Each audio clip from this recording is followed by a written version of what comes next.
Pai Santo, nos rendemos diante da Tua presença, Senhor, cônscios da nossa pequenez, da nossa miserabilidade, diante da grandeza e do poder que em Ti está. Senhor, fala-nos hoje pelo poder da Sua palavra. Somos tão fracos, tão falhos, mas despeja da Sua graça que essa noite, gloriosa, abundante, faz abundar em cada um de nós pecadores. Convence do pecado, Senhor. Convence da realidade eterna do inferno. Traz salvação aqui, Deus. Faz Teu reino avançar. Receba a glória para si e nos conforma a imagem do Seu Filho, em nome de Jesus. Amém. Presta atenção aqui. Para mim, novamente, é um prazer, uma honra e um privilégio estar aqui com vocês. Como vocês viram na divulgação, eu vou falar essa noite sobre a doutrina do inferno, a doutrina da condenação eterna. Para isso eu preciso muito da sua atenção. Preste muita atenção. Esse aspecto da soteriologia tem sido esquecido. Esse tema da soteriologia é a doutrina da salvação, do grego soteria, salvação, é a doutrina que estuda os aspectos da salvação. E dentro da soteriologia nós temos um tema, que é a doutrina do inferno. E esse aspecto da soteriologia tem sido omitido. Não é popular, não é simpático, não se é pregado sobre o inferno. Qual a última vez que você foi a um culto e ouviu uma pregação de 1 hora, 2 horas sobre o inferno?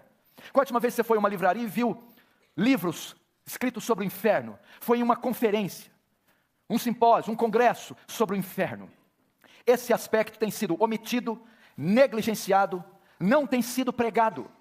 Deve ser essa uma das razões do declínio da igreja. Porque o que os pastores têm apresentado é uma mensagem palatável, triunfalista.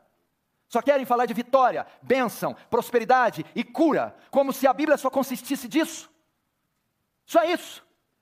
Me dá nos nervos isso. Me dá nos nervos ensinar a igreja só uma parte. Quem te diz que a vida é feita só de vitória, só de cura? Tem alguém com a doença aqui essa noite, com a dor? Tenho certeza que tem. Tem.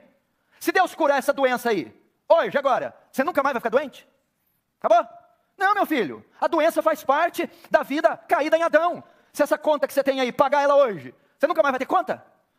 Parece que as pessoas têm uma ideia biruta da fé. Ai, ele tem que me curar. Tá, curou, beleza, curou, fez um milagre. Acabou o problema? Não.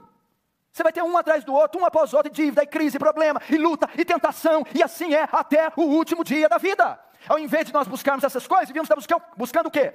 Crescer em santidade, em amor a Deus, em amor ao próximo, crescer em graça e em conhecimento, pregar o evangelho. Deixa as dores aí, meu filho, aprende a conviver com elas. Deixa os problemas, eles nunca vão sumir daqui. Sabe uma coisa? Eu vim buscar minha bênção, eu não vim buscar bênção coisa nenhuma, 20 anos atrás eu recebi ela, quando eu me converti. Eu recebi a grande bênção, que é a salvação, que é o evangelho. Se eu quero alguma coisa mais do que isso, sabe o que eu tenho que fazer? Acordar cedo, trabalhar, estudar, ralar. Não envolve Deus nessas coisinhas não, gente. Uma coisa de doido, o povo não quer trabalhar, o povo não quer estudar. Deus tem que ficar fazendo tudo. Eu acho que essa é a razão, pastor Ivaldo, a igreja está perdendo batalha espiritual. Porque os anjos, em vez de ficar defendendo a gente, está levantando multijolo, está trabalhando em concessionário para despachar carro, despachar casa, virou farmacêutico, cirurgião, o anjo está fazendo tudo. Menos cuidar da vida espiritual dos outros. Mas porque a demanda é tão grande. Você quer comprar uma casa, meu filho? Começa a economizar, meu querido. Você quer deixar de ficar doente? Para de comer torresmo, para de beber. Gente do céu, a igreja virou o quê? Virou o Mercadão de São Paulo. Virou a zona cerealista, virou sabe Deus o que é 25 de março. Não, gente, tenha dó. Vamos entrar nesse lugar para cultuar o grande eu sou. Vamos entrar aqui para adorar o Senhor. Isso aqui é um centro de adoração a Deus. Isso aqui não é cultuar o homem. Gente do céu, a igreja ficou antropocêntrica. Virou uma feira livre. Não, tem um ser aqui, grande em força, forte em poder, cheio de glória. E ele veio aqui para ser adorado, para ser cultuado. E nós não viemos aqui mendigar bênção alguma, viemos oferecer nosso corpo como instrumento santo, vivo e agradável a Deus, que é o nosso culto racional. Esse é o sentido da fé cristã, poxa. E nós temos que falar sobre o inferno. Eles estão omitindo a doutrina do inferno. E engraçado que na Bíblia se fala mais sobre o inferno do que sobre o céu. Na Bíblia, você encontra no Novo Testamento mais relatos sobre o inferno do que sobre o céu. E por incrível que pareça, teve um homem que mais falou do inferno do que do céu. Foi John Wesley? Não. Foi George Whitefield? Não. Foi Paulo? Não. Pedro? Não. Moisés? Não. Foi Jesus Cristo, o Filho de Deus, quem mais falou do inferno. Então quem sou eu para não falar do inferno? Winston Churchill, o primeiro-ministro da Grã-Bretanha na Segunda Guerra, diz: a decadência da sociedade inglesa se dá ao fato que os púlpitos da Inglaterra pararam de pregar sobre o inferno. Pregue sobre o inferno, pregue sobre o céu, pregue sobre a segunda vinda de Jesus, e a igreja vai se avivar. O que está acontecendo hoje é que muitos não acreditam mais na doutrina do inferno. A sociedade pagã aí fora, bem como a igreja contemporânea, não acredita na existência de um lugar como o inferno. Outros não acreditam que o inferno é como ele é, um lago de fogo. Outros não acreditam na duração do inferno, toda a eternidade. Afinal de contas, se eu pequei 70 anos, então tem que ser punido 70 anos. Agora eu peco 70 anos e fico uma eternidade no inferno. Então as pessoas estão tendo ideias equivocadas do inferno. Uns não creem que ele existe, outros creem que ele existe, mas que ele não é como dizem que é, e outros não creem na duração do inferno. Então há ideias muito rasas e equivocadas sobre a doutrina do inferno. E também ninguém quer pregar porque não é uma mensagem popular, uma mensagem que lota a igreja. Afinal de contas, todo mundo trabalha, tem um duro danado a semana inteira e vai vir na igreja ouvir sobre o inferno. Não, vamos falar de coisas boas. Agora eu vou te dizer por que a doutrina do inferno não é popular. Por que não se prega sobre o inferno? Ao longo da história da igreja, foram-se criando conceitos equivocados sobre o inferno, que fizeram com que o povo dessa época não cresce no inferno. Vou falar novamente. Ao longo da história da igreja, ao longo do período da história da igreja, a igreja tem 2000 anos, começou em Atos, até hoje. Ao longo da história da igreja, foram-se criando conceitos, ideias equivocadas a respeito do inferno, que fizeram com que as pessoas desse século não crescem mais nessa doutrina. E eu vou citar pelo menos 3 conceitos, 3 correntes de pensamentos sobre o inferno equivocadas, que fazem com que o pessoal de hoje não creia. É o agnosticismo, o aniquilacionismo e o universalismo. São 3 conceitos equivocados do inferno que fizeram com que as pessoas não crescem mais. Primeiro, o agnosticismo. O que é o agnosticismo? Para sabermos o que é essa corrente de pensamento, precisamos saber o que significa a palavra agnóstico. Vem de um termo grego chamado gnosis. Gnosis quer dizer conhecimento. Agnosis, o que é o A? O A é a partícula negativa, não, sem. Agnosis, sem conhecimento. O agnosticismo, sem conhecimento, ele ensina que não há conhecimento suficiente do inferno para saber se ele existe. Ninguém nunca foi lá e voltou, não há fotos, não há evidências. Então, se não há conhecimento, vestígio, provas, não há quem tenha ido e voltado, não há conhecimento suficiente, então não pode existir um lugar como esse. Os agnósticos não creem na existência do inferno por dizerem que não há evidências suficientes de um lugar como esse. Segundo conceito que surgiu ao longo do tempo, o aniquilacionismo. O aniquilacionismo. O que é o aniquilacionismo? Quem são os aniquilacionistas? Vem de 2 palavras também latinas. Você conhece a palavra nihil? Nada. Ex nihil, do nada. O que é anihil? A partícula negativa sem. Nada. Aniquilar. Aniquilar. Sem, nihil, nada. Reduzir a nada. O aniquilacionismo entende o quê? Que o homem, se ele crê em Jesus, ele vai para o céu. Se ele é pecador ímpio, não vai para o inferno, não existe o inferno. Ele será aniquilado, reduzido a nada. Significa que o pecador que morre sem Jesus, o corpo e a alma é destruído, deixa de existir, é aniquilado, reduzido a nada. Existem aniquilacionistas hoje? Sim, as testemunhas de Jeová são aniquilacionistas. Elas creem que um pequeno grupo vai para o céu, 144 mil, aceita tem 3 milhões, vão disputar no tapa, quem é que sobe? Não sei como é que faz. Exegese pobre de 144 mil, o que é mais pobre? Talvez é porque quando fizeram exegese, a seita tinha 1.000, 1.200, então cabia gente. Mas eles não sabiam que ia crescer tanto.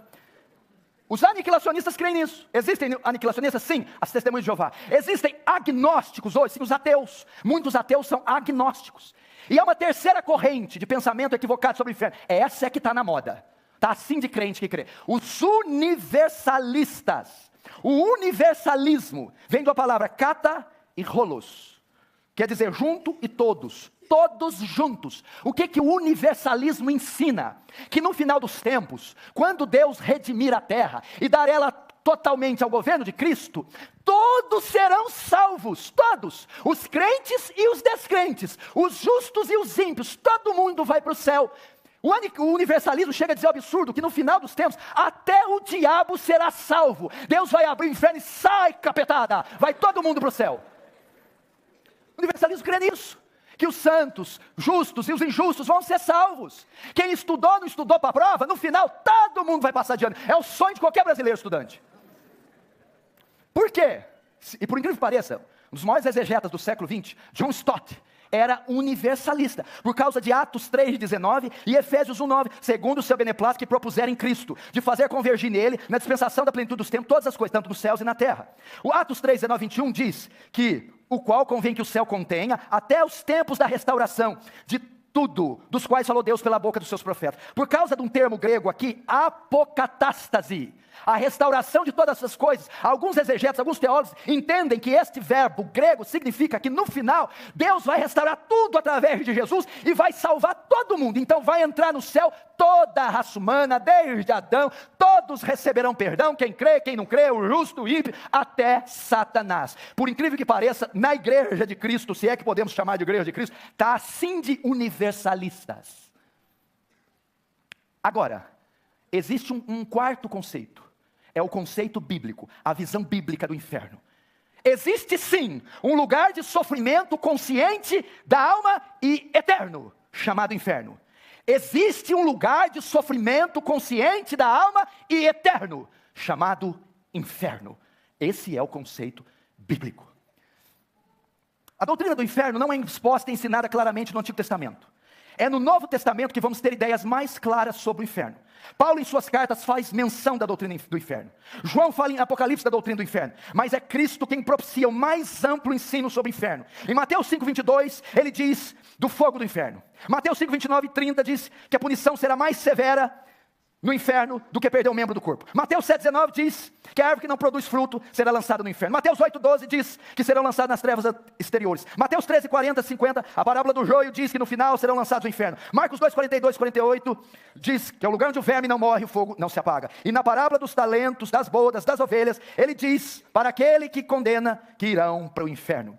O ensino sobre o inferno não pode ser negado, pois é uma doutrina explicitamente bíblica. Negar a doutrina do inferno é negar a própria palavra de Deus. Existem 4 palavras para inferno na Bíblia. Presta atenção. Existem 4 palavras para inferno na Bíblia: Sheol, Hades, Guiena e Tártaros. A Bíblia, quando quer designar inferno, ela usa 4 palavras: Sheol, Hades, Guiena e Tártaro. Sheol é a palavra do Antigo Testamento, a palavra hebraica, que significa sepultura, túmulo, mundo dos mortos e inferno. Hades é a palavra grega, a transliteração grega do hebraico Sheol, que significa também sepultura, que significa morte, que significa mundo dos mortos ou inferno. Existe a palavra Tártaros, que é mencionada uma vez só na Bíblia, está nas cartas de Pedro, que é designada por abismo, onde os demônios estão aprisionados até o dia do juízo. E existe a outra palavra que é Guiena, Guiena, o vale de Rinom. E eu quero falar um pouco sobre Guiena. O que é o Guiena? Guiena é a palavra mais forte e a que mais expressa o inferno. Guiena é uma palavra composta de 2 palavras, que significa Ge-Rinom. É o vale de Rinom.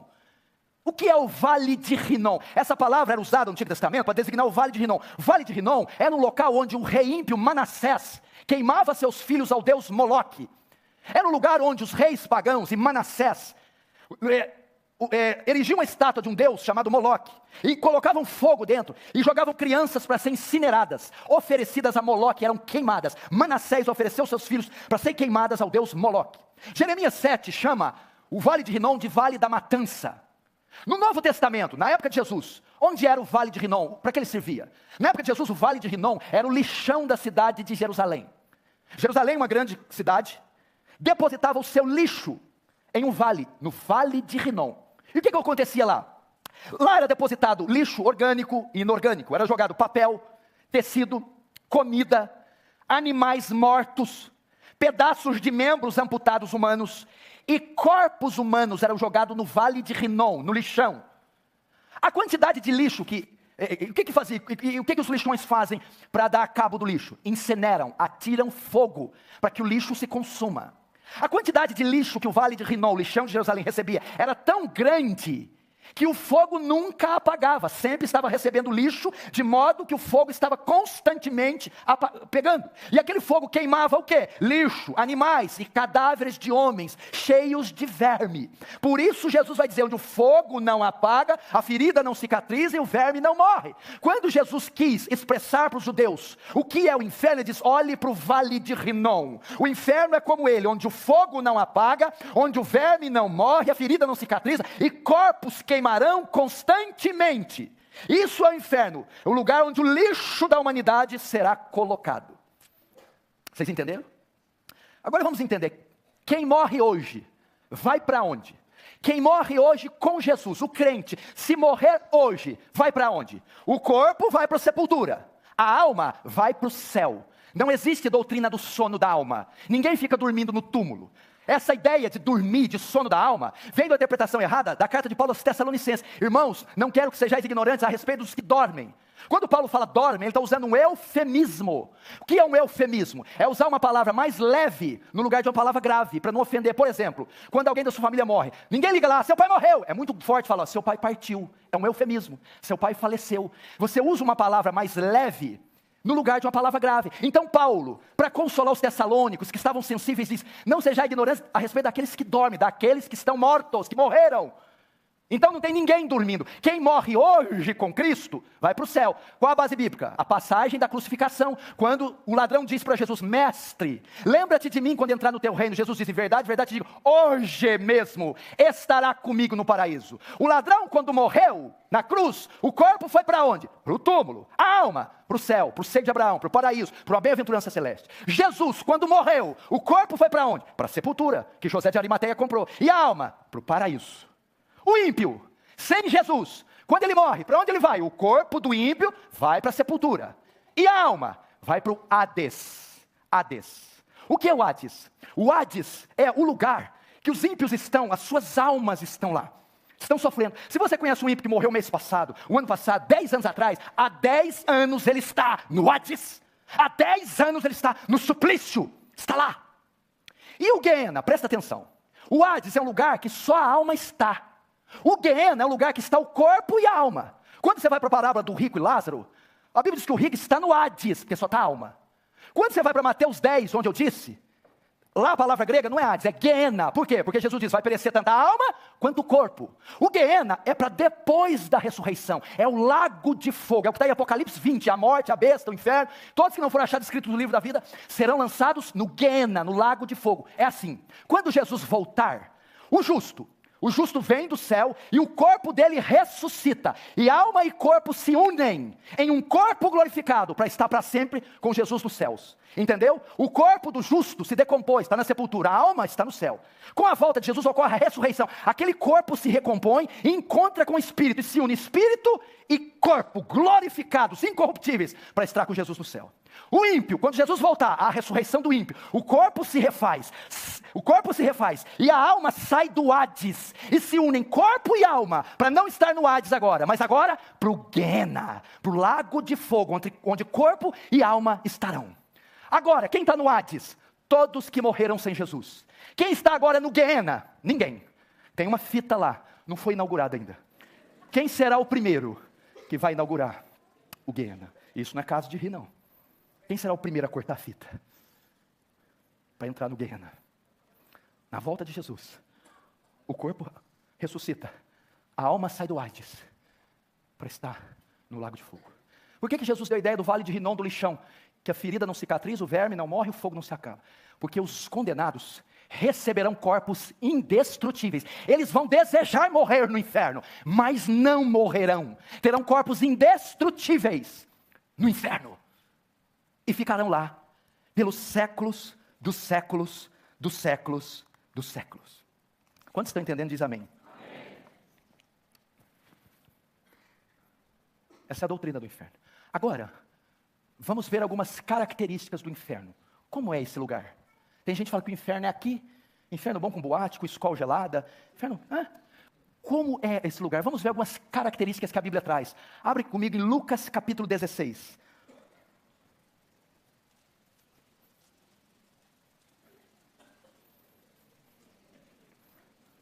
Lucas capítulo 16. Vamos ver. A partir do verso 19, Lucas 16, 19. Ora, havia certo homem rico que se vestia de púrpura e linho finíssimo, e que todos os dias se regalava esplendidamente. Havia também certo mendigo chamado Lázaro, coberto de chagas, que jazia à porta daquele, e desejava alimentar-se das migalhas que caíam da mesa do rico, e até os cães vinham lamber-lhes as úlceras. Aconteceu morrer o mendigo e ser levado pelos anjos para o seio de Abraão. Morreu também o rico e foi sepultado. No inferno, agora começam as características. Estando em tormentos, levantou os olhos e viu de longe Abraão e Lázaro no seu seio. Então clamando disse, Pai Abraão, tem misericórdia de mim, manda Lázaro que molhe a água à ponta do dedo e me refresque a língua, porque estou atormentado nessa chama. Diz, porém, Abraão, filho, lembra-te que recebeste os teus bens em vida, e Lázaro igualmente os males. Agora, porém, aqui ele está consolado, tu em tormentos. E além de tudo, está posto um grande abismo entre nós e vós. De sorte que os que querem passar daqui, para vós outros não podem, nem os de lá para nós. Até aí. Aqui nós temos uma parábola que mostra duas pessoas morrendo e dois destinos diferentes. Um vai para o céu, outro vai para o inferno. E aqui, Deus, por sua soberania, quis descrever detalhes do inferno e não do céu.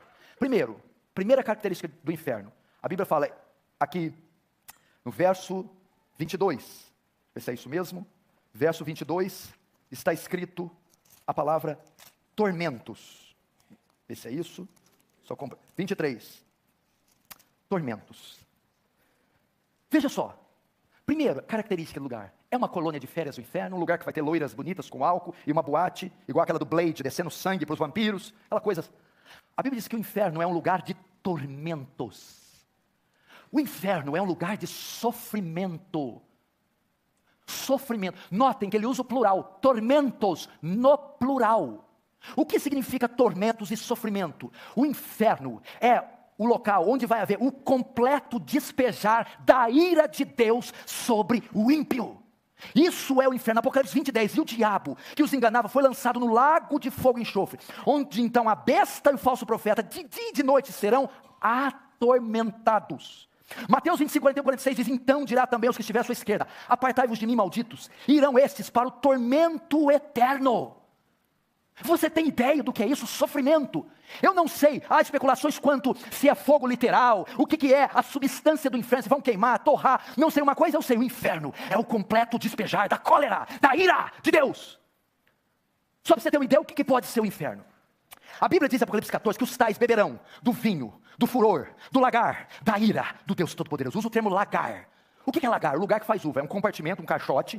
Pensa num caixote. Que embaixo tem furos, saídas com canos, dutos, que terminam em baldes, recipientes. O viticultor colhe as uvas e enche o lagar, o caixote enche.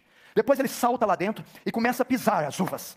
E ao pisar vai extraindo o suco, que vai passando pelos dutos até o recipiente. Dali se extrai o vinho, o suco de uva. Este lagar é o inferno. As uvas são os pecadores que ali estarão. E os pés de bronze que pisam as uvas são os pés do cordeiro em forma de ira. E o suco que sai das uvas é o sangue dos pecadores. Isso é o inferno. A ira de Deus. E aquele que viver em pecado beberá do cálice da sua ira, cada gota da ira de Deus. Não brinque com o inferno. Não brinque com o inferno. Segunda característica, verso 24. Então clamando, disse, Pai Abraão, tem misericórdia de mim, e manda Lázaro que molhe a água, a ponta do dedo e refresque a língua, porque estou atormentado nessa chama. Presta atenção, o sofrimento ali era tão intenso, o calor das chamas, que Jesus ilustra, que o rico dizia, Pai Abraão, peça para Lázaro, ao menos molhar a ponta do dedo, e colocar uma gota na minha língua, para que me refresque, ao menos uma gota. E Abraão disse, o que significa? O inferno é a ausência total do alívio da dor. Quem aqui já fez uma cirurgia, teve uma fratura exposta, pós-cirúrgico, parto, queimadura, seja o que for que doeu muito, precisou de antibiótico, morfina, anestesia, e você rugiu, passou a noite em claro, mas passou 10, 20, 30 dias, passou a dor. A sua mente está condicionada, quando você queima de 3º grau, a esperar o alívio da dor, porque uma hora vem, cicatriza, pomada, ferida. No inferno não haverá 1 minuto sequer de alívio, 1 segundo sequer, é uma dor, um sofrimento, um tormento constante, incessante, sem 1 segundo sequer de alívio. Sem 1 segundo. Terceira característica do inferno, para mim uma das piores. Verso 25, diz porém Abraão, filho, lembra-te que recebeste teus bens e vidas, e Lázaro igualmente os males, porém aqui ele está consolado e tu em tormentos. Vamos pegar a primeira frase, lembra-te. Pastor Erival, eu acho que essa é uma das piores consequências do inferno. Lembra-te, lembra-te, significa que a memória não vai ser tirada no inferno.